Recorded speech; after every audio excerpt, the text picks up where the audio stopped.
Good evening, team. Welcome to our training session जो अपना है वीकली टेक टॉक। तो आज का जो हमारा टॉपिक है वो है pressure vessel engineering safety and reliability as पर एएसएमई सेक्शन 8 डिवीजन 1। और जो आज है ये आज का अपना सेशन कंडक्ट करने के लिए स्पेशली हमारे साथ अपावे से साई कुमार सर जी है, वो ज्वाइंट हुए हैं। तो आज का जो पूरा सेशन है तो उसका पूरा का पूरा जो भी है वो सेशन कंडक्ट करवाएंगे सर। फिर रिपोर्ट में जो इश्यू है उसके रिगार्डिंग वो आपको गाइड करेंगे कि इंस्पेक्शन में क्या करना है, एक्सपेडाइटिंग है तो एक्सपेडाइटिंग में क्या करना है, उसका पूरा का पूरा जो है वो आपको आज के सेशन में वो गाइडेंस देंगे कि ये पहला तो हो गया ये प्रेशर वेसल और वो, और दूसरा रिपोर्ट और एक्सपेडाइटिंग के रिगार्डिंग। ठीक है, तो अपने स्टार्ट करते हैं आज का session. Welcome Sai sir, thank you for your valuable time. Over to you sir. Yeah. All of you guys, good evening. This is Sai Kumar from Apave. Am I audible, Ji? All of you? Yes, sir. Yes, sir. You are audible, and you can share your screen, sir. Right.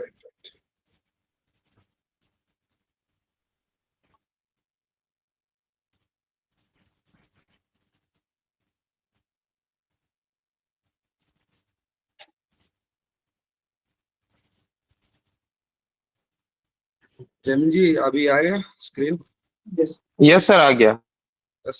Okay. All of you guys, how many you know about? I mean, पहले inspection how many किया था? Pressure vessels का inspection किया था आपका लोग? Anybody? Pressure vessels में कुछ एक्सपीरियंस है आपका कुछ?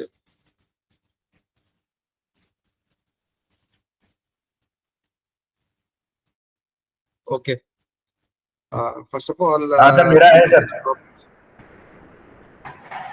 सॉरी,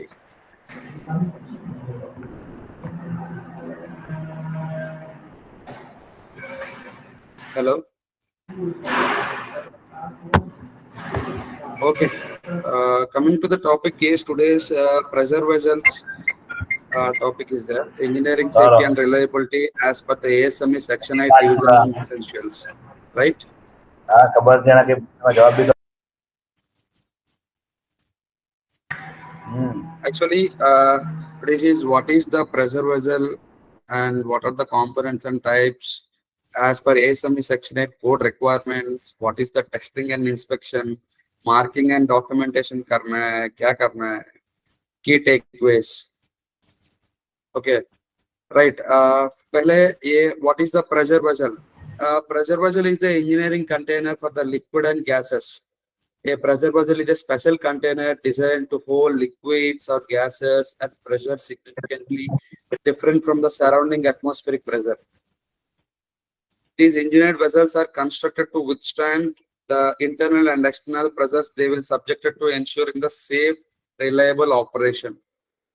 A pressure vessel से ये स्पेशल डिजाइन करना है, स्पेशली डिजाइन है के लिए लिक्विड, हॉट लिक्विड्स के लिए, गैसेस के लिए, स्पेशली प्रेशर्स के लिए ये बनाता है. ये प्रेशर वेसल्स ये crucial role in a wide range of industries from chemical processing and power generation to transport and manufacturing. ये प्रेशर वेसल्स ये क्रूशियल रोल करता है वही जहाँ इंडस्ट्रीज एंड केमिकल प्रोसेसिंग में power generation to transport and manufacturing का. Right, they are essential components. They are storage के लिए, transportation के लिए, control processing fluids, control processing के लिए use करता है. इसमें industries में, oil and gas industries में, power generation में, chemical processing industries में use करता है pressure vessels का. Right, come to pressure vessel. What are the pressure vessel components, sir? पहले pressure vessel components में shell आता है. शेल इसका डिशेंस, ऊपर का एक डिशन रहता है, नीचे का एक डिशन रहता है, एंड नेक्स्ट नोजल्स रहता है, मैनवेस रहता है। कभी सपोज नीचे का डिश नहीं है तो सबका स्कर्ट भी रहता है, कभी कभी डायरेक्टली अंडरग्राउंड में जाने के लिए कभी कभी इसका ये स्कर्ट स्कर्ट पार्ट यूज करता है। Okay, mainly the coming to shell is the shell forms the primarily containment boundary at the vessel, typically cylinder or spherical in shape. It is the engineering to withstand its full internal and external pressure differentiate, serving the main structural component that houses the process fluids. Right? What are the heads? Heads is this is the main ऊपर में एक डिशन रहता है, नीचे में एक डिशन रहता है. Those are called as heads. Those are enclosed and enclosures of pressure vessel designed to contain the pressure at the ends. Cylindrical shell. Common types include hemispherical, ellipsoidal dish and conical dishes, chosen based on the pressure requirements fabrication in each as space considerations. ये ऊपर का डिशेंस में hemispherical रहता है, कभी एलिप्सॉइडल डिशेंस भी रहता है, कोनिकल हेड्स भी रहता है. Okay, depend upon the pressure requirements. Pressure requirements में क्या है वो चेंज हो जाएगा डिशेंस भी. Right, come to nozzles. Nozzles are the critical penetrations through the vessel wall, providing connections for fluid inlets and outlets instrumentations like pressure gauges, thermometers, safety relief valves, and drain vent lines. These design and reinforcement are the crucial to maintain this vessel integrity and allow for the safe operation and monitoring. ये nozzles के लिए nozzles के use होता है कि like pressure gauges का fit करने के लिए, टेम्परेचर गेजेस का फिट करने के लिए, डायरेक्टली इनसाइड कितना प्रेशर होता है वो सब कुछ चेक करने के लिए ये नोजल्स का यूज होता है. एंड पाइपलाइंस का कनेक्टिंग करके उसका फ्लूइड आगे आने जाने का ऐसे यूज होता है. Support structures. These components such as skirts, legs, saddles or lugs are designed to bear the entire weight of the pressure vessel. It contains both operating and tested conditions and external loads like wind and seismic forces. These ensure vessel remains stable properly and align its foundation. ये support structures ऐसे skirt, legs, saddles और lugs कैसे रहता है, ये loads operational testing conditions के लिए ऐसे रहता है. ये अभी आपको ये नीचे में है ना डिश का अटैच हुआ ना, वो लेग्स बोलता है. वो स्कर्ट पार्ट आपको दिखाएंगे. आपको स्कर्ट मतलब ऐसे आता है नीचे का. ठीक है.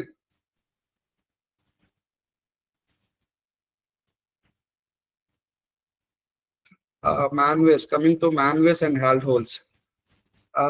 Manways are the large opening that allow personnel to enter the vessel for internal inspection, cleaning, repair, and maintenance. Handholds are smaller operations used for the visual inspection and minor cleaning operation, both being essential ensuring the long-term operational safety and compliance. Manways रहता है normally अंदर जाके clean करने के लिए, inspection करने के लिए, रिपेयरिंग करने के लिए इसका यूज आता है. And coming to internal components, pressure vessel often contains various internal components of specific process requirements. These are include bevel plates भी रहता है कभी कभी, flow diversion trays, gas liquid contact, distributions of even fluid distributions, demisters भी रहता है for separation of liquid droplets, and heating and cooling coils. All aim to optimize the efficiency and performance of the contained process. ये पूरा internal components जो है पूरा efficiency and performance के लिए यूज करता है. इसमें टाइप्स ऑफ प्रेशर वेजल्स. ये प्रेशर वेजल्स में ये शेप्स में सिलेंड्रिकल भी रहता है, स्पेयर भी रहता है, कोन भी रहता है. इसका प्रेशर में लो, मीडियम, हाई प्रेशर वेजल्स रहता है, वैक्यूम वेजल्स भी रहता है. Main functioning of the storage, reactors, exchangers, separators. इसका माउंटिंग क्या है, वर्टिकल हॉरिजॉन्टल भी रहता है, वर्टिकल हॉरिजॉन्टल प्रेशर वेजल्स भी रहता है, स्किड माउंटेड रहता है, अंडरग्राउंड वेजल्स भी रहता है. Okay. And next, what are the key rules for first is the design. इसमें डिजाइन भी देखना पड़ेगा एज पर कोड में। डिजाइन कितना डिजाइन होता है, इसका क्या क्या डिजाइन है, मटेरियल है। Next of all material, material में एज पर एएसएमई सेक्शन 2 मटेरियल देखना पड़ेगा, इसका प्रेशर वेजल्स का मटेरियल्स क्या है करके। And next coming to fabrication, certified welding and forming etcetera. Fabrication में एज पर अप्रूव ड्राइंग्स भी देखना पड़ेगा, ड्राइंग्स देख के एज पर वेल्डर सब कुछ अप्रूव्ड वेल्डर्स है नहीं है, इसका यह फैब्रिकेशन करते हैं ना वो लोग, इसका WPS PQR सब कुछ है नहीं है, एक बार देखना पड़ेगा एज पर एएसएमई सेक्शन 9 का रूल में। Inspection and testing, inspection and testing, coming to inspection and testing, RT, UT, MT, hydro and pneumatic test रहता है। NDT means as per ASME section 5 में देखना पड़ेगा, hydro and pneumatic test भी UG 99 as per ASME section 8 division 1। certification, coming to certification, ये use stamp vessels भी रहता है, AI साइन ऑफ करता है, ऑथराइज्ड इंस्पेक्टर AI मतलब है। इसमें सर्टिफिकेशंस इसका रहता है, डाटा रिपोर्ट में फॉर्म U1 में रहता है। Coming to testing and inspection methods of pressure vessels as पर ASME सेक्शन 8 डिवीजन 1। पहले केमिकल कॉम्पोजिशंस वेरीफाई करना है पूरा, all raw materials meet the requires to process the chemical specifications, outline the engineering design। इसका engineering में fabrication pressure vessels का क्या दिया है, शेल का क्या प्लेट दिया है, SF5 ग्रेड 70 मटेरियल दिया है, और IS 2060 मैक्सिमम 516 ग्रेड मटेरियल भी देता है। उसका डिजाइन का इंजीनियरिंग डिजाइन में क्या दिया है उसका देखना पड़ेगा, एज पर केमिकल कॉम्पोजिशन सब कुछ अच्छा नहीं है, एज पर ASME सेक्शन 2 देख के मटेरियल अच्छा है नहीं है करके देखना पड़ेगा। And confirm dimensional accuracy, carefully means material to guarantee they adhere the exact dimensional tolerances and specify the engineering drawings and design documents as per the proper fit and function with the pressure vessel assembly। Assembly का पहले पूरा dimensional पूरा देखना पड़ेगा, as per drawings सब कुछ है नहीं है, मटेरियल सब कुछ इसका अकॉर्डिंग का मटेरियल ही यूज किया नहीं है, एक बार पूरा चेक करना पड़ेगा।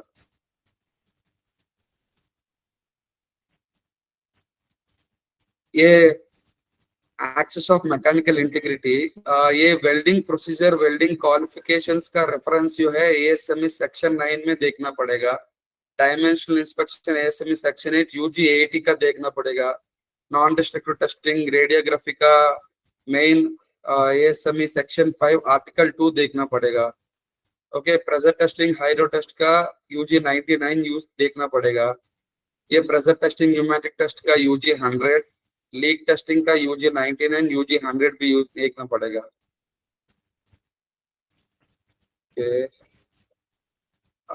लास्ट में जो है पूरा होने के बाद में ये मार्किंग एंड डॉक्यूमेंटेशन, ये है नेम प्लेट था।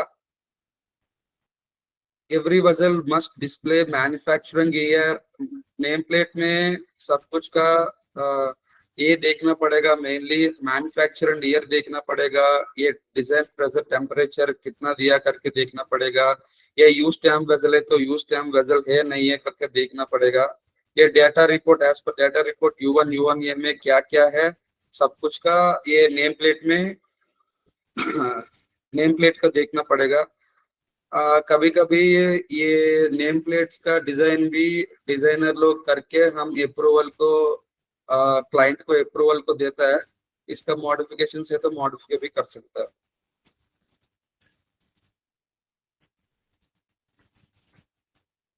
Conclusion है, key message, pressure vessels are mission critical for the industry, ASME section protect people, equipment and reputation। Mainly design देखना पड़ेगा, testing, documentation,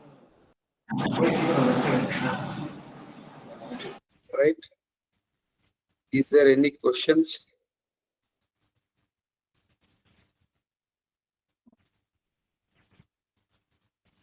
Hello?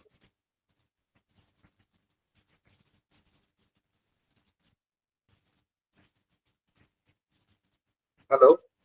Jamin ji, Yes, sir, audible. audible, na? Any questions is there from your side?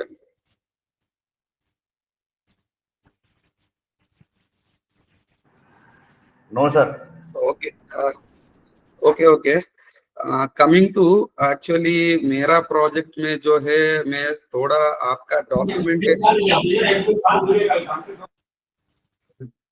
इसमें मैं ज्यादा engineers को मालूम है इधर actually actually आप जो रिपोर्ट भेजता है मेरे को और एसीएस टीम को भेजता है इसमें थोड़ा मेरे को डिफिकल्ट्स आ रहा है ज्यादा नहीं है आप लोग अच्छा ही करते हैं इंस्पेक्शन तो आपका थोड़ा ज्यादा मालूम है बट डॉक्यूमेंटेशन पार्ट का आने का टाइम में ये थोड़ा मेरे को मुश्किल हो रहा है भेजने के लिए कभी कभी सपोज मैं रिपोर्ट आपको देखता हूँ शेयर करता हूँ सर क्या प्रॉब्लम है वो समझाएंगे तो पता चलेगा। राइट मैं अभी भेजता हूँ वही है।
Just a wait.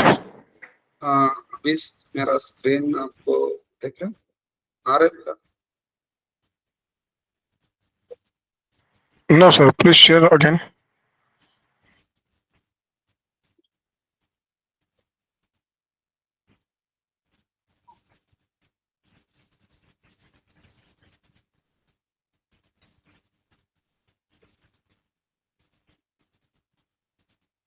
आ रहे जी मेरा स्क्रीन यस सर दिखाई दे रहा है। This is the report was given by Ajad Sheikh. Okay. Actually, this is our format अपावे ये रिपोर्ट नंबर जो है पहले अपावे नेक्स्ट हम मेरा क्लाइंट तो मेगा इंजीनियरिंग था ये एमईएल आना पड़ेगा नेक्स्ट ZVPCL मतलब ये जेडवाल्स का कंपनी था वो वेंडर जेडवाल्स का ये जेडवाल्स एएस मतलब आजाद शेख 25 मतलब इसका ईयर का and most of the engineer is doing ये 07 किया ना आप लोग रेगुलरली इंस्पेक्शन के लिए जाते हैं ना इसका 01 ही लिख रहे हैं बट आपका कंटिन्यूटी क्या है वो लिखना है सपोज आज एक इंस्पेक्शन को गया था कल दूसरा इंस्पेक्शन को गया था आपका रिपोर्ट नंबर 01, 02, 03, 04, 05 ऐसे आना है आप लोग का बट सब कुछ इंजीनियर्स क्या कर रहे हैं नया इंस्पेक्शन को जाएंगे तो 01 ही डाल रहा है ये थोड़ा मॉडिफाई करना है जयमीन सोलंकी जी यस सर हाँ आप थोड़ा ये इंश्योर कर लीजिए सब कुछ इंजीनियर्स को बोल दो ये ऐसे करने का सबको सपोज आज इंजीनियर दूसरा इंस्पेक्शन के लिए जाएंगे तो 02 ही आना है वो कंटिन्यूटी रहना है इंजीनियर्स का रिपोर्ट का Sure, sir. इंजीनियर्स क्या कर रहे हैं 01 सब कुछ का मेरे को रिपोर्ट आता है ना 01 ही आता है ऐसे जो भी सर वो मैं मैसेज कन्वे कर दूंगा ठीक है ओके ये नेक्स्ट पॉइंट इज ये प्रोजेक्ट प्रोजेक्ट नंबर मतलब सब कुछ का इंजीनियर्स क्या कर रहे हैं, ये मेगा इंजीनियर आई मीन किसी का क्लाइंट का प्रोजेक्ट नंबर डाल रहा है, बट ऊपर का जो डिटेल्स है ना हेडर में क्या है, ये पूरा मेरा इंटरनल था। मेरा मतलब आप मेरे को काम कर रहे हैं ना, सो यू आर आल्सो अप्पावे ओनली। सो ये प्रोजेक्ट नंबर मीन्स हमारा इंटरनल का प्रोजेक्ट नंबर है। कब का इसका सपोज मेरा क्लाइंट तो मेगा इंजीनियरिंग था, अभी अभी प्रोजेक्ट नंबर 5104850 आता है।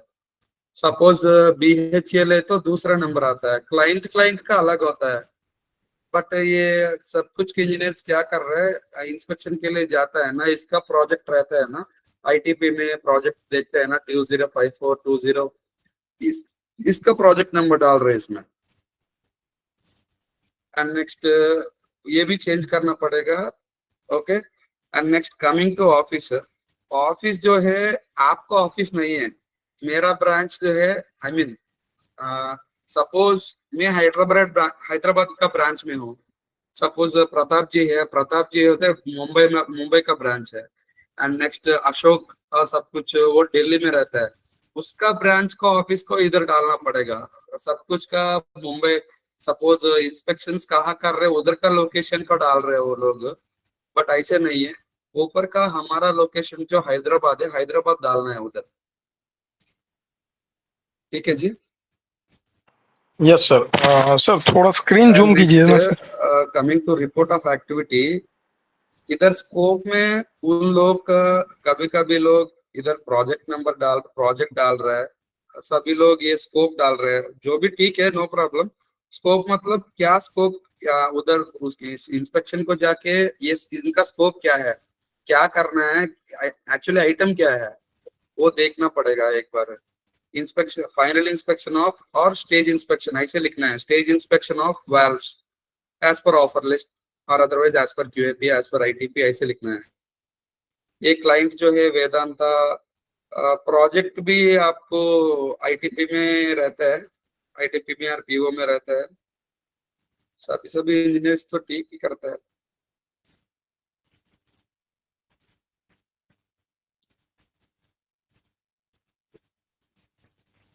नेक्स्ट ये कंपनी का डिटेल्स, कंपनी नेम मतलब हाँ, मेरा क्लाइंट तो मेगा इंजीनियरिंग ही डालना है। नेक्स्ट एड्रेस ये एक्चुअली इनका एड्रेस ये नहीं है, वो तो ठीक है, ये ऊपर का डिटेल्स जो सब कुछ का मैं चेंज कर सकता हूँ, नो प्रॉब्लम। बट आपका भी थोड़ा ये होना है ना, जस्ट आइडिया होना है ना, इसलिए बोल रहा हूँ। हमको कॉन्टैक्ट मतलब मेल कौन दिया उनका नाम लिखना है इधर। ये शॉप PO कॉन्ट्रैक्ट नंबर, ये PO नंबर और सब कुछ इधर लिख सकते हैं, नो प्रॉब्लम। ये लेफ्ट साइड जो है इसका सप्लायर का डिटेल्स है, ये पूरा सप्लायर और वेंडर। सपोज ये इसमें 2-3 सप्लायर्स आता है। ये पहले ये सप्लायर का मेन सप्लायर जो है एक्चुअली क्लाइंट जो मेगा इंजीनियरिंग था, एक्चुअली मेगा इंजीनियरिंग किसको काम करता है, टाइसन ग्रुप का कर दिया, टाइसन ग्रुप को करता है कभी कभी। टाइसन ग्रुप वाला वेंडर्स को देता है। इधर इधर लेफ्ट साइड में ये पूरा टाइसन ग्रुप का डिटेल्स आना है। इधर नीचे में जो है ना सब वेंडर 1 में आप कहाँ इंस्पेक्शन के लिए गए तो उधर ये डिटेल्स इधर आना है। अभी डायरेक्टली एक ही वेंडर है तो ये इसका डिटेल्स इधर ही लिख सकते हैं, नो प्रॉब्लम। बट सपोज सब वेंडर है तो आई मीन सप्लायर है तो सप्लायर का नाम इधर लिख के ये इसका डिटेल्स लिख के इधर आप कहाँ इंस्पेक्शन के लिए गया था उसका डिटेल सब वेंडर 1 में लिखना है।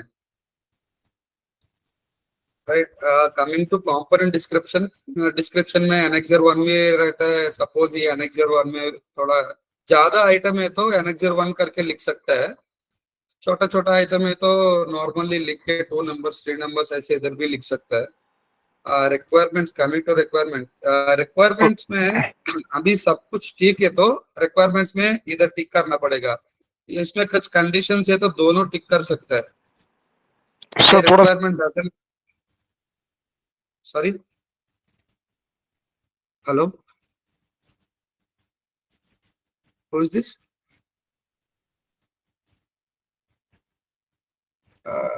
डेविन जी, हमें ऑडिबल? Yes sir.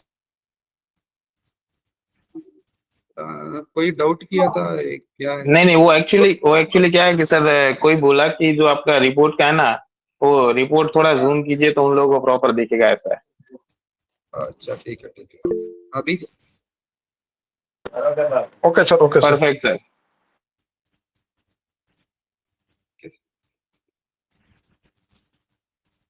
ये रिजल्ट्स में ये कुछ कंडीशंस है तो कुछ कंडीशंस का भी टिक करना पड़ेगा सबका, सभी लोग। आई मीन कभी कभी इंजीनियर्स ये नहीं कर रहा है, ये फॉलो नहीं कर रहा है, ये भी फॉलो कर लीजिए। Okay. And next available spec में मैक्सिमम ये एज पर क्यूएपी नंबर, मतलब इसका ये डॉक्यूमेंट नंबर, उन लोग का रिक्वायरमेंट जो है इसका डॉक्यूमेंट नंबर ही लिखना है। सभी कभी कभी इंजीनियर्स क्या कर रहे हैं, क्यूएपी का अंदर को जो ये पॉइंट है ना, ये आईटीपी नंबर है ना, वो लिख रहा है। ये एक्चुअली डॉक्यूमेंट है तो मैक्सिमम ईएल का डॉक्यूमेंट नंबर, टीकेएल का, टाइसन ग्रुप का डॉक्यूमेंट नंबर, ये ऊपर में जो डॉक्यूमेंट नंबर है तो डॉक्यूमेंट नंबर ही लिखना है, आईटीपी नंबर तो नहीं लिखना है। ओके। एंड इसका एप्लीकेबल स्पेक है तो ऐसे 105, ये वॉल्स का है ना, हाँ वॉल्स का है तो इसका स्पेक है तो वो भी स्पेक भी लिख इधर इधर लिखना है, क्या स्पेक है करके। कभी कभी लिखता है, अदर नहीं लिखेंगे तो and other relevant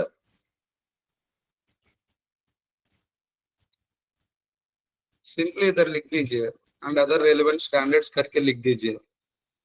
okay. Yes sir. This is certified to understand, actually ये रिक्वेस्ट ऑफ, हमको रिक्वेस्ट किया है इंस्पेक्शन करने के लिए, मेगा इंजीनियरिंग करता है। ओके। कौन हमको इंस्पेक्शन कॉल दिया है, अभी इधर लिखना है, कौन रिक्वेस्ट किया इंस्पेक्शन करने के लिए, अटेंडेड एट द जडवाल्स में इंस्पेक्शन किया है, एंड इसका कंपनी का डिटेल्स, कब इंस्पेक्शन किया है, 25 में इंस्पेक्शन किया, राइट। ये स्कोप ऑफ एक्टिविटी है, ये एक्चुअली फाइनल इंस्पेक्शन के लिए गया था ये, ठीक है। कभी इसका आईटीपी में क्या क्या स्कोप है इधर पूरा लिखना है, सिंपली लिखना है। सपोज 3.7 है ना, share the another,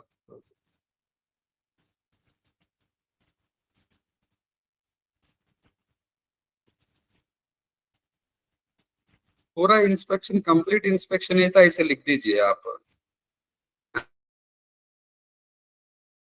as per final inspection है तो final inspection and document review as पर कस्टमर पीओ क्यूएपी आईटीपी का नंबर डाल के एंड रिलेवेंट स्टैंडर्ड्स करके लिख दीजिए।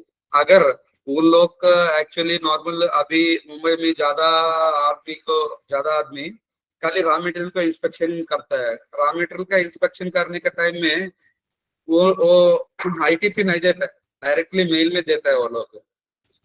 सिंपली लिखना है फाइनल डायमेंशन, और पीएमए तो पीएमए करना है, और suppose visual dimensional visual PMA inspection duty inspection as पर ईमेल डेटेड करके लिख के कब ईमेल किया है उनका ईमेल डेट लिखना है बस। Okay. Detail of activity, second one is, that is the first point, scope of activity में हम क्या एज पर आईटीपी क्या स्कोप है। ओके। सपोज डॉक्यूमेंट रिव्यू है तो डॉक्यूमेंट रिव्यू ऐसे, second one visual dimensional witness है तो एज पर क्यूएपी सीरियल नंबर 1, विटनेस है तो विटनेस, सेकंड वन रिव्यू है तो रिव्यू, ऐसे सब कुछ का पॉइंट्स भी लिख सकता है, ऐसे भी लिख सकता है, no problem. Okay. Detail of activity carried out, inspection में जाके आप क्या एक्टिविटी देखा है, suppose this is the document procedure as पर ITP, this is the ITP, this is the document procedures. First of all document procedure जो भी है लिखना है। कभी कभी लोग क्या करता है, डायरेक्टली लिखता है WPS PQ welder qualification reviewed and found in order का, बट ये क्लॉज भी लिखेंगे तो थोड़ा देखने के लिए भी थोड़ा अच्छा रहता है, डायरेक्टली समझ होता है क्लाइंट का भी, एज पर क्यूएपी भी लिखा है वो लोग सब कुछ ले करके। Okay, second one is I mean directly ऐसे पॉइंट्स आपको कैसे करेगा, आपको मालूम है कैसे लिखना है। सपोज और एक पॉइंट है, आप डॉक्यूमेंट रिव्यू है तो पक्का फाउंड इन ऑर्डर करके लिख दीजिए जी, फाउंड सैटिस्फैक्टरी करके मत में लिखना है जी। ओके, सब कुछ ये नोट है इंजीनियर्स का।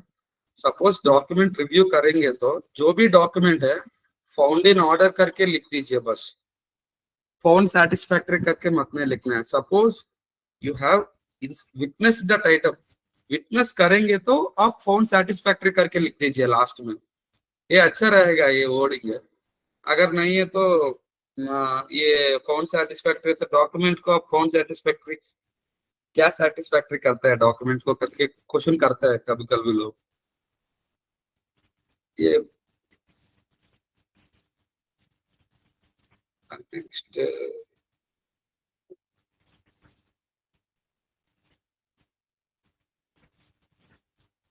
next serial number 3 is the identification of inspection items verified. ये identification of inspection items verified मतलब स्टैम्प, आपका स्टैम्प, और कभी लोग आपको टीवी का भी करता है, बीवी का भी करता है, सबको लोग एसजीएस का ऐसे करता है। बट आपका स्टैम्प जो है वो मटेरियल में क्या लिखा, आई मीन पंच किया, पंच करता है ना, वो पंच करेगा, कहाँ पंच करेगा वो लिखना है। सपोज वॉल्स का कभी कभी इंस्पेक्शन के लिए जाता है, वॉल्स का एक स्टैंप विटनेसर के लिए करता है, डबल स्टैंप करता है ना, डबल स्टैंप भी सभी लोग करता है, डबल स्टैंप भी करता है। ऐसे वो आप क्या स्टैंप किया है उधर वो लिखना है बस। Name plate verified and stamped as AB, ये नेम प्लेट में किया है। सपोज रॉ मटेरियल इंस्पेक्शन के लिए जाता है, रॉ मटेरियल को प्लेट में आइडेंटिफिकेशन, प्लेट में पंच किया है नियर हीट नंबर और plate corner, stamped as AP for identification on near heat number और प्लेट नंबर और कॉर्नर, प्लेट कॉर्नर में किया है और हीट नंबर का नियर किया है, वो लिखना है इधर आइडेंटिफिकेशन मतलब। Next, measuring and testing instruments, measuring instrument calibration reports आप देख, ये आपको मालूम है, ये कभी कभी लोग ये पॉइंट मिस कर रहा है, measuring instrument and testing calibrations miss कर रहे हैं, सभी लोग आइडेंटिफिकेशन मिस कर रहे हैं। बट ये दोनों इंपॉर्टेंट है हमारा रिपोर्ट में, but please ensure that also next time. Okay every engineer, conclusion में करेंगे तो आपका क्या कंक्लूजन में, आप फाइनल इंस्पेक्शन है तो फाइनल इंस्पेक्शन कर दिया, फोन सेटिस्फैक्टरी दिखता है, और आपको जो भी ऑब्जर्वेशन है तो नीचे एक ऑब्जर्वेशन कॉलम ऐड करके क्या क्या ऑब्जर्वेशन है वो लिखता है बस। अटैचमेंट्स में आपका क्या क्या अटैचमेंट किया है ये सब कुछ लिखना है अटैचमेंट से। पहले का WPSP की और से पूरा डोजियर है, आप वो डोजियर दे देंगे तो कंप्लीट फाइनल इंस्पेक्शन डोजियर करके सिंपली लिख दीजिए बस हो जाएगा। And next coming to annexure, आपका एनेक्जर में ये PO serial number, item code है तो आइटम नंबर, सब सपोज आइटम डिस्क्रिप्शन है तो आइटम डिस्क्रिप्शन में सपोज कभी कभी पाइप्स को जाता है, प्लेट को जाता है। ये one more important is plates को जाने का टाइम में एज पर पीओ में क्या है वही लिखना है। पीओ में वो लोग देता है मेट्रिक टन में देता है, बट हमारा इंजीनियर जो है लिखता है नंबर्स में लिखता है। वेंडर जो ऑफर करेगा, वेंडर्स जो नंबर में ही ऑफर करेगा, बट हम इंश्योर करके कितना डायमेंशन है वो वेट कैलकुलेट करके एज पर पीओ ही लिखना है इधर।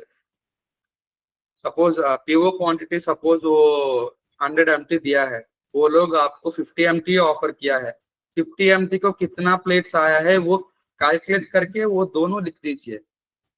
प्लेट्स का मैं बोल रहा हूँ, पाइप से तो मीटर्स में देता है वो लोग, वो मीटर्स में दे देंगे तो हमका नंबर्स, वो लोग हमको नंबर्स में दिखता है, बट एज पर पीओ मीटर्स में है तो मीटर्स भी लिखना है, नीचे नंबर्स भी लिखना है। अंडरस्टूड जी? Yes sir, yes sir. हाँ, एंड नेक्स्ट ये पूरा में ड्राइंग नंबर से तो ड्राइंग नंबर्स भी लिखना है, टैग नंबर, सपोज वैल्स को जाने के टाइम में वैल का टैग नंबर लिखना है। एज पर पीओ, पीओ में क्या है वो लिखना है, पीओ क्वांटिटी होना है, offer quantity and inspected quantity क्या एक्सेप्ट किया है। सपोज रिमेनिंग बैलेंस है तो रिमेनिंग बैलेंस भी लिखना है उधर, आधा आधा किया तो, राइट। ये फोटोग्राफ्स आपको मालूम है, फोटोग्राफ सब कुछ ऐड करना पड़ेगा आपको, क्या रैंडमली आप एक एक आइटम को देख के करना पड़ेगा बस। और डिस्क्रिप्शन भी लिखना है फोटोग्राफ में नीचे।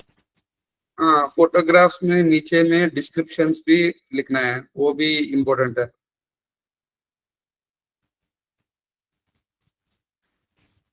और कोई डाउट्स है और रिपोर्ट का बारे में? एनीबडी? जिसको डाउट है पूछ सकता है।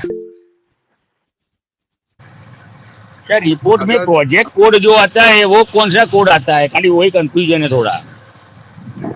प्रोजेक्ट कोड मतलब ऊपर में रहता है ना हेडर में, वही हाँ। है, वही आप बोल रहे हैं ना। आप वो हाँ, दिया हुआ यस है यस सर। एक्चुअली वहीं पर। प्रोजेक्ट कोड मतलब ये मेगा इंजीनियरिंग का, हाँ, अपावे का इंटरनल कोड्स है वो।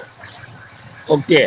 वो कहाँ से मिलेगा? सपोज मेगा इंजीनियरिंग टू अपावे एक कोड रहता है, बीएचईएल टू अपावे को एक कोड रहता है, हमारा इंटरनल था वो। आपको मालूम है तो लिख दीजिए, नो प्रॉब्लम, मालूम नहीं है तो छोड़ दीजिए। Okay sir, okay. ओके। अगर ओके मालूम नहीं सर। तो एक बार एसीएस ऑफिस में बात कीजिए जयमीन जी को, हाँ अगर उनको हाँ, मालूम है तो जयमीन वो जी को बता देंगे। मेरे को भी कांटेक्ट कर सकता है, मेरे को भी कांटेक्ट कर लीजिए, मेरा प्रोजेक्ट से तो। आप ट्रेलिंग मेल चेक करोगे तो ट्रेलिंग मेल में मेंशन होता है कि कोऑर्डिनेट कौन है। Yes sir.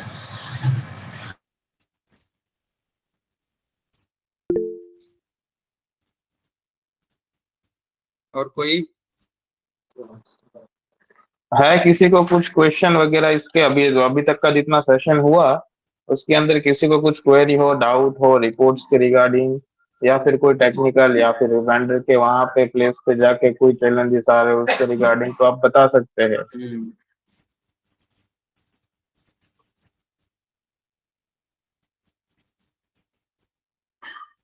आप कुछ इंस्पेक्शंस जाने के बाद कुछ क्या इश्यूज फेस कर रहे, वो भी आप बोलेंगे तो थोड़ा।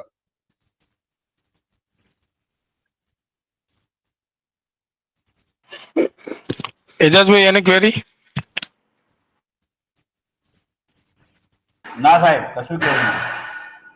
બધા પ્રોજેક્ટ નંબર નથી આપેલો તો એમ કેરી હવે. हाँ ना, मैं ऐसा बोल रहा हूँ कि मेल टेलिंग मेल में देते हैं तो उसमें दे देते, मेंशन कर देते, तो फिर है ना उसमें ही हम लोग प्रोजेक्ट में डाल देते, प्रोजेक्ट नंबर में डाल देते। थोड़ा आवाज आ रहा है थोड़ा, फिर बोलो। मैं ऐसा बोल रहा हूँ कि जैसे कि जो हम लोग कॉल के लिए जा रहे हैं तो प्रोजेक्ट नंबर हाँ हमको टेलिंग मेल में ही दे देते हैं ना, तो फिर उसमें ही हम लोग मेंशन हाँ। कर देते हैं। ओके राइट, नेक्स्ट टाइम से ऐसे ही मेल में, ट्रेलिंग मेल में दे देंगे। हाँ, ज्यादातर एंड इंस्पेक्टर नेक्स्ट कैसा है ये कि- रिपोर्ट्स, सॉरी, हाँ आजाद जी बोलो बोलो। हाँ, इसमें कैसा है, बस ज्यादातर किसी को फोन करना अच्छा नहीं लगता है। जैसे जैसे रिक्वायरमेंट रहता है उसे hello, okay one by Azad one जी बोलिए, बोलो वन बोलो। By one by. ज्यादातर इंस्पेक्टर को क्या है, किसी को फोन करना अच्छा नहीं लगता है। वो क्या है, जितना चीज मिला है उतना चीज डाल के फिर जाने के लिए वो रहता है, क्योंकि फिर वो मतलब किसको फोन करेंगे, कहाँ से पूरा डेटा मिलेगा। तो हमारा क्वेश्चन ये है कि भाई जब भी आप कुछ चीज देते हो तो प्रोजेक्ट नंबर सारी चीज मेल में डाल के ही भेजो। हाँ जी ठीक है, ओके, और नेक्स्ट टाइम जनरली से कैसा रहता करेंगे। है सर, ये इंस्पेक्शन का रिपोर्ट लास्टली बनता है 4-5 बजे के टाइम पे, तो उस टाइम पे राइट सर्वर राइट लोग राइट, क्या करते हैं कि भाई जल्दी खत्म हो के जल्दी निकले, सबको यही होता है। ठीक है ठीक है। उस एंड टाइम में वन किसको मोर फोन आई एम करें? फेसिंग द इश्यू इज, ये थोड़ा आपको, आप सपोर्टिंग डॉक्यूमेंट्स आने तक वेट कर रहा है रिपोर्ट भेजने का, राइट। यस, बट एटलीस्ट मेरे को ROA चाहिए जी, फाइनल ROA नेक्स्ट डे को चाहिए, क्योंकि इंस्पेक्शन क्या हुआ करके हमको पता नहीं चल रहा है। वो 2-3 दिन का बाद रिपोर्ट आ रहा है, मैक्सिमम 2 दिन का बाद ऐसे रिपोर्ट आ रहा है।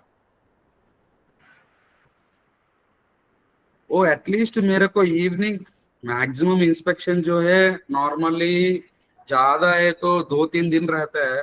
ये 2-3 दिन में half day maximum, I mean 1 day है तो ठीक है, नो प्रॉब्लम। कभी कभी 2 दिन ऐसे रहता है ना, ये 1.5 डे में आप मैक्सिमम खत्म करते हैं। आप लोग खत्म करके जाएगा घर को जाके रिपोर्ट रेडी करके भेज देगा। बट आप उधर ही रहेंगे तो सपोर्टिंग डॉक्यूमेंट्स भी वो लोग स्कैन करेगा, थोड़ा ये इजी होता है। रिपोर्ट भी थोड़ा जल्दी होके मेरे को भाई इवनिंग भेजेंगे तो मेरे को थोड़ा इजी होता है रिपोर्टिंग के लिए। क्लाइंट कभी कभी रिमाइंडर्स डालता है मेरे को, ऐसे मैं उनको जमीन को पूछना पड़ेगा, फिर ये सब कुछ होता है। सर ज्यादातर केस में कैसा रहता है कि वेंडर लोग रिपोर्ट सबमिट करते ही नहीं है, सेम डे वो लोग नहीं कर पाते, उनको दूसरा काम होता है, तो ज्यादातर वो लोग दूसरे दिन मॉर्निंग में या आफ्टरनून में रिपोर्ट सबमिट करते हैं। तो इसलिए मतलब कभी कभार क्या होता है, हम लोग रिपोर्ट जो बनाते हैं ना, उसको एक बार वेरीफाई करने के बाद ही आपको भेजना चाहते हैं, इसलिए सर। इसमें सर एक ही दिक्कत होता है, वेंडर के पास और भी प्रोजेक्ट चलते हैं, और भी प्रोजेक्ट का काम चलता है। अभी कृषि इंजीनियर एक है पर प्रोजेक्ट लेके 5 बैठा है। अभी उसके यहाँ पे जैसे कि बहुत बड़ी कंपनी है, तो बड़ी कंपनी में वो दिन में 10-12 TPI को मैनेज करना रहता है। अभी आधा दिन हमारे पास देंगे, आधा दिन वहाँ देंगे। इस चक्कर में फिर वो क्या है कि उसका 6 बजे का बस रहता है, तो बस में क्या है उसको जाना रहता है ना, तो स्कैनिंग कॉपी और वो सब 1 दिन के बाद करता है। मॉर्निंग में हमें भेजेगा, हम उसको वही रिव्यू करेंगे कि उसका कुछ रह नहीं गया ना भेजने का, वही दिक्कत आता है और कुछ नहीं। मतलब ठीक अपना है। कैसा है कि सर का ऐसा कहना है, साई सर का, उनकी बात भी सही है। अगर वेंडर डॉक्यूमेंट नहीं दे रहा है तो कोई दिक्कत नहीं, अपने मेल में डाल सकते हैं कि वेंडर ने डॉक्यूमेंट अभी तक प्रोवाइड नहीं किया। साई सर का कहना यह है कि अगर उनको शाम तक या फिर नेक्स्ट डे मॉर्निंग 11 बजे तक अगर उनको ROA मिल जाता है तो उसके बेस पे वो क्लाइंट को मैसेज कन्वे कर सके कि यस सर, ये इंस्पेक्शन हो चुका है, सेटिस्फैक्ट्री है, पार्शियली सेटिस्फैक्ट्री है या नॉन सेटिस्फैक्ट्री है, जो भी है वो सर उनको क्लाइंट को अपडेट कर सके। इसी वजह से अपने को क्या है कि ROA सबमिट करना है, भले ही वेंडर डॉक्यूमेंट अपने को सबमिट नहीं करता है। जब वेंडर डॉक्यूमेंट सबमिट करेगा उस टाइम पे अपन सर को डॉक्यूमेंट भी सबमिट कर देंगे, लेकिन अपने ने कौन सा एक्टिविटी किया है और वो सेटिस्फैक्ट्री है कि नहीं है, उसकी अपडेट के लिए अपने को वेंडर प्लेस पे सेम डे शाम को और बहुत अगर ज्यादा काम है, लेट हो जाता है, तो max to max next day सुबह 11 बजे तक अपने को ROA सबमिट कर देना है। राइट जी, बात आपकी सही है, लेकिन कभी कभार क्या रहता है सर कि हम लोग कट टू कट टाइम में सारा इंस्पेक्शन निपटा देते हैं। अब रिपोर्ट ऐसा सोचते हैं कि भाई रिपोर्ट चलो घर जाके बनाएंगे, क्योंकि टाइम वहां पर रहता नहीं है, कभी कभार पूरा दिन इंस्पेक्शन में निकल जाता है, तो रिपोर्ट वहां नहीं बनाते। हम लोग सोचते हैं घर जाके रिपोर्ट बनाएंगे। अब वेंडर का डॉक्यूमेंट का वेट इसलिए करते हैं कि उसमें हमारे पास कैलिब्रेशन सर्टिफिकेट नहीं होते। अब वो 1-2 ठीक है कि भाई फोटो खींच के ले लिया, लेकिन अभी 10-12 सर्टिफिकेट होते हैं सर, तो उसके लिए फिर सर हमको वेट करना ही पड़ता है। तो हम खाली इसमें एक आपका सजेशन ये कर सकते हैं कि इंस्पेक्शन खत्म होने के बाद वेरी सेम डे आपको कंक्लूजन दे सकते हैं कि भाई आज ये हो गया है, अब क्लाइंट को कन्वे कर दो, लेकिन रिपोर्ट तो मतलब वो जब तक वो चीज नहीं मिलेगी तब तक कैसे प्रोवाइड कर पाएंगे? या तो कुछ सजेशन दीजिए सर आप।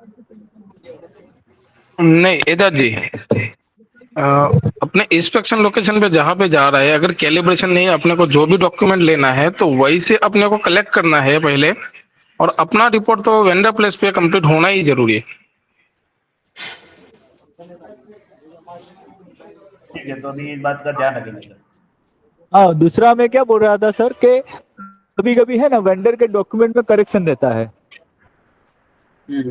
तो करेक्शन में वो लोग में टाइम लगता है। जैसे वो लोग पूरा रिपोर्ट बना दिया तो फिर पूरा रिपोर्ट वो उसको करेक्शन करने में टाइम लगता है, फिर कभी कभी 2-3 बार भी हो जाता है करेक्शन, तो उसमें टाइम लगता है, तो वो लोग डॉक्यूमेंट दे पाने में थोड़ा लेट करते हैं। ओके, करेक्शंस एदा मतलब जी, उसका एदा स्टैंडर्ड जी, फॉर्मेट है ना। हेलो, हाँ बोले। एजस ही उसका स्टैंडर्ड फॉर्मेट ही रहता है ना ये रिपोर्ट्स का, इसमें स्टैंडर्ड क्या फॉर्मेट क्या रहता है, करेक्शन? लेकिन स्टैंडर्ड फॉर्मेट में भी वो लोग ऐसे ही डालते हैं ना, जैसे कि स्टैंडर्ड फॉर्मेट में थोड़ी कि ऐसा कि कुछ आइटम रहेगा, 10 इंच का वॉल है या फिर 12 इंच का फ्लांज है, ऐसा रहेगा। राइट। तो उसके डिस्क्रिप्शन में पीछे कुछ भी डिस्क्रिप्शन होगा, तो उसमें करेक्शन में कैसे है कि कभी कभी हम लोग शाम को बैठते हैं ना, तभी वो पकड़ पाते हैं कि भाई ये गलत है, वो गलत है, ऐसा करके। बट एजाज जी सॉरी मैं डिस्टर्ब कर रहा हूँ, ये चेक करने की जिम्मेदारी हमारी है।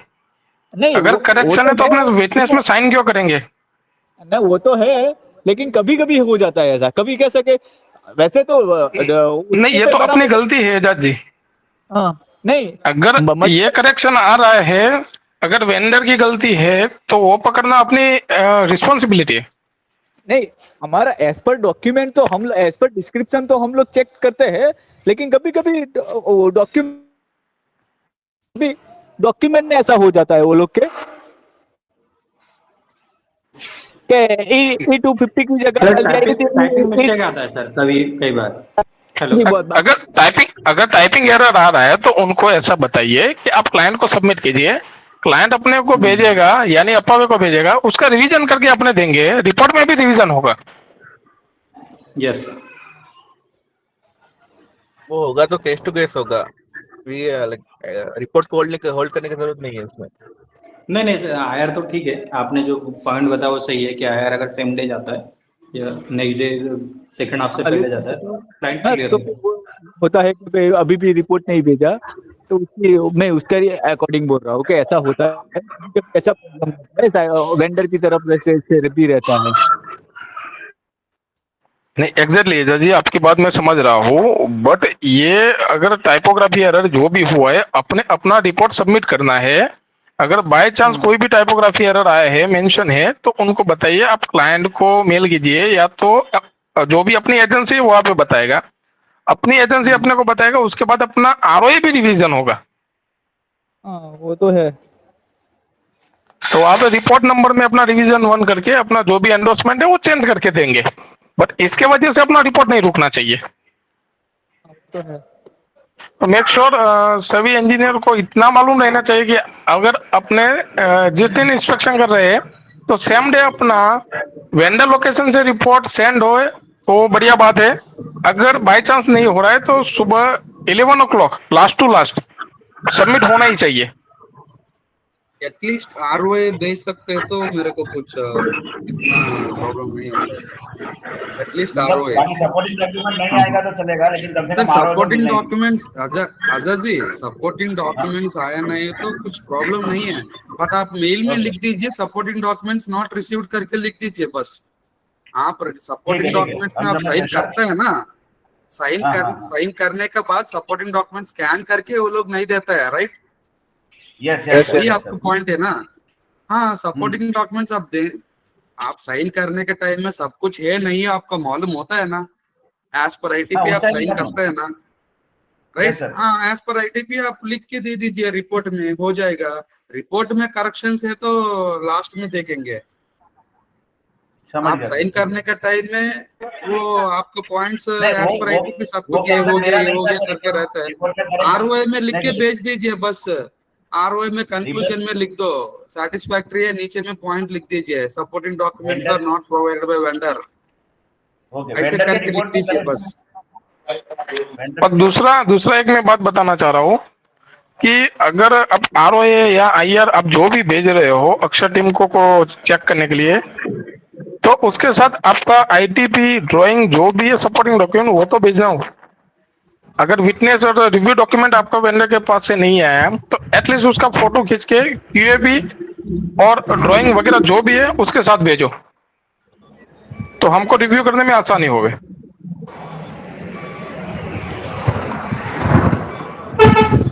Sir reporting expert reading related मेरा क्वेश्चन था सर जी, एक्चुअली मैंने अभी तक किया हाँ नहीं, जी, हाँ जी, हाँ। फिटनेस बोलिए वगैरह बोलिए। किया है, एक्सपर्ट रीडिंग नहीं किया। तो उसका रिपोर्टिंग सेम फॉर्मेट होता है कि कुछ अलग उसका एक्सेल सीट होते हैं तो उसको वो मेंशन करना एक्चुअली पड़ता अलग फॉर्मेट है, मैं आपको दिखाता हूँ अभी, एक मिनट।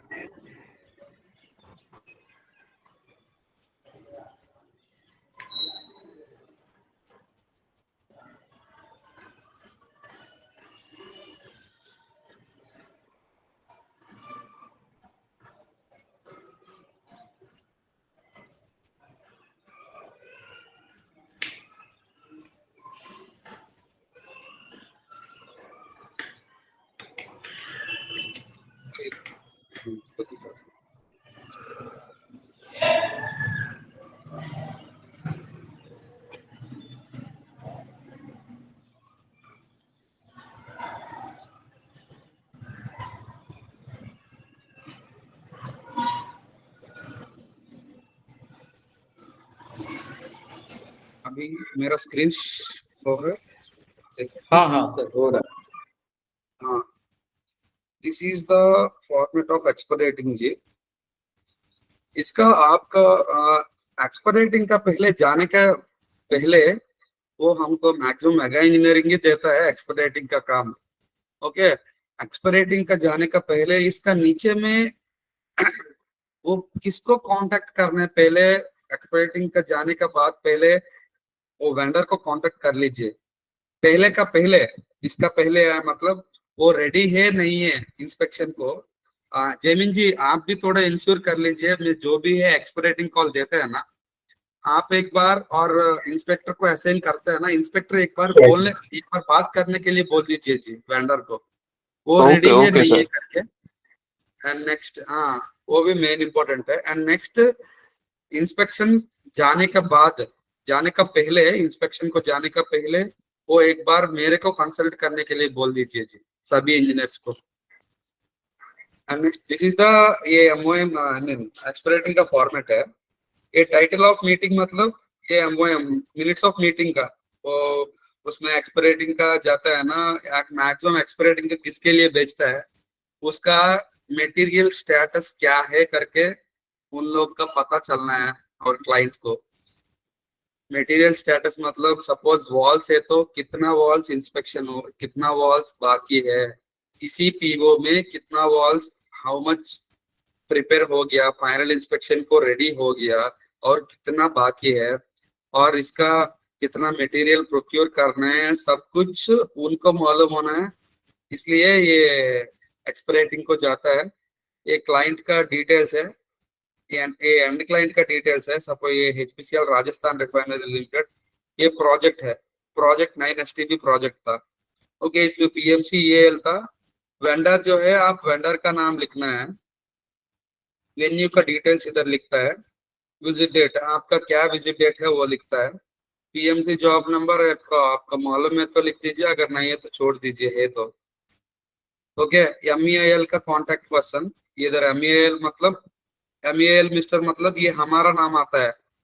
आप एमईएल का तरफ से जा रहे हैं ना इंस्पेक्शन को, आपका इंजीनियर तो जो भी इंजीनियर का नाम एमईएल का नीचे आता है, इधर का दिव्य प्रकाश का नाम है ना, आपका नाम इधर आना है, राइट।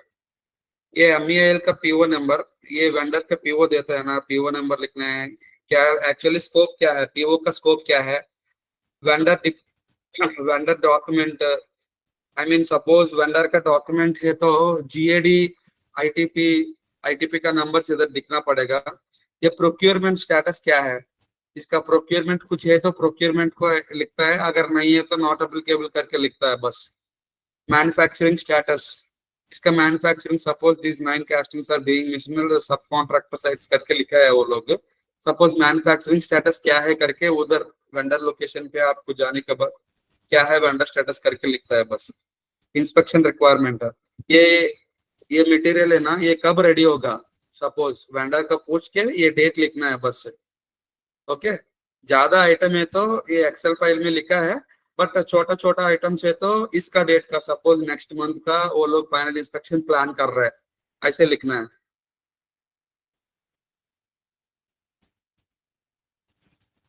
ये पूरा आपका पॉइंट्स है, ये एमटी रिपोर्ट में ऐसे नहीं होगा। एक बार एमटी रिपोर्ट आपको देखता हूँ, this is the MT report. इधर ये सब कुछ पॉइंट्स लिखना है। इधर ये कंसर्न्स में प्रोजेक्ट नंबर, ये आई मीन ये लिखा है, देखो ये फील्ड रिपोर्ट, इसका आपका क्या क्या देखा है सब कुछ ये लिखना है, ये थोड़ा लिखना पड़ेगा। ये प्रोजेक्ट नंबर आपका मालूम है तो लिख दीजिए, नहीं है तो नहीं। इसका टैग नंबर से तो टैग नंबर्स लिख दो, सब कुछ का बस। आपका क्या कंस्ट्रेंट है, बेसलाइन है, फाइनल प्रोवाइडेड, ये लिखा है एज पर request of HRR expected to shipment of valves without actuators due to urgent site requirements. आपका कुछ कंसर्न है तो इधर लिखना है, अगर नहीं है तो ऊपर में इधर ही लिख के नीचे में पॉइंट्स लिख के क्लोज करना है बस। आपका जाने का पहले भी एमईएल कोऑर्डिनेटर एक्सपेरेटर से बात करके आपको लीव होना है। आपका लीव होने का पहले एक्सपेरेटिंग का रिपोर्ट में उधर ही प्रिंट आउट करके ये साइन करना है, वेंडर लोग का साइन चाहिए इधर। ये स्कैन कॉपी हमको चाहिए बस। इधर एमएल का आपका नाम लिखता है, इधर वेंडर का नाम, वेंडर का डिटेल्स इधर लिख के क्लोज करेंगे। उधर ही प्रिंट आउट करके आपको कुछ डाउट्स है तो मेरे को पूछ के वो रिपोर्ट फॉर्मेट में आप भेजेंगे तो मैं भी एक बार रिव्यू करता हूँ। अगर ओके है तो आप उधर ही प्रिंट आउट करके वो रिपोर्ट मेरे को शेयर करेंगे तो मैं उनको शेयर करता हूँ बस। बट एक्सपरेटिंग है तो एक्सपरेटिंग ज्यादा टाइम नहीं लगेगा, मैक्सिमम 2-3 आवर्स ही लगेगा। इसमें रिपोर्ट रेडी करने के टाइम में मैक्सिमम 1 आवर लगेगा बस। आप 11 बजे को भी जाएंगे ना, नो प्रॉब्लम एक्सपरेटिंग को। बट इंश्योर मेरे को इवनिंग एक्सपरेटिंग रिपोर्ट पक्का चाहिए, उन लोग को भेजना है एक्सपरेटिंग का रिपोर्ट।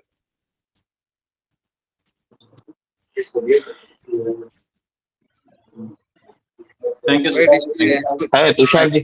कोई डाउट्स नहीं है ना आपका? नहीं नहीं नहीं। है तुषार जी, ये रिपोर्ट का अभी जो अपावे का साई सर का जो फॉर्मेट है उसके रिगार्डिंग बात हुआ है और Yes. हमारे प्लानिंग में है ही, हम शायद प्लान कर रहे हैं कि हमारा जो नेक्स्ट सेशन होगा उसमें ही हम एक्सपेडाइटिंग का पूरा एक्सपेडाइटिंग है क्या, कैसे करते हैं, कौन सा अपने को रिक्वायरमेंट है कि कौन सा डॉक्यूमेंट्स के लिए पूछना है, कौन सा प्रोसीजर है, डिटेल में जाके वो सेशन कंडक्ट करने वाले हैं नेक्स्ट टाइम। सो ये अभी आपने जो पूछा वो बेस्ट है कि आपको रिपोर्ट का पता चल गया कि अगर अपावे का एक्सपेडाइटिंग आता है तो उसका रिपोर्ट कैसे बनाते हैं और उसमें क्या क्या चीज का जो है वो ध्यान रख के आपको इंस्पेक्शन करना है। लेकिन हम लोग जो है वो नेक्स्ट सेशन ट्राई कर रहे हैं कि नेक्स्ट सेशन जो होगा वो एक्सपेडाइटिंग का ही हम लोग सेशन करेंगे। और कुछ कोई किसी को कुछ क्वेश्चन या कुछ है तो बताइए।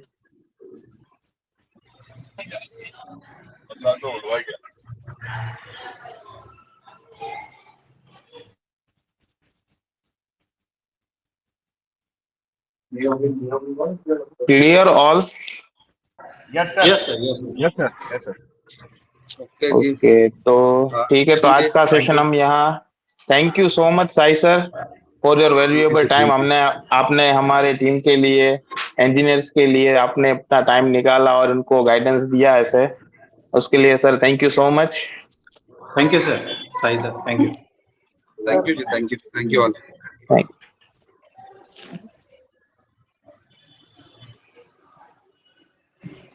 हेलो। ऑल्सो आज हमारे साथ सेशन में दूसरे अपने टीयू रैंडलन से भी नीरव सर ज्वाइन हुए थे। Thank you so much Nirav sir, आपने जो अपना टाइम दिया उसके लिए।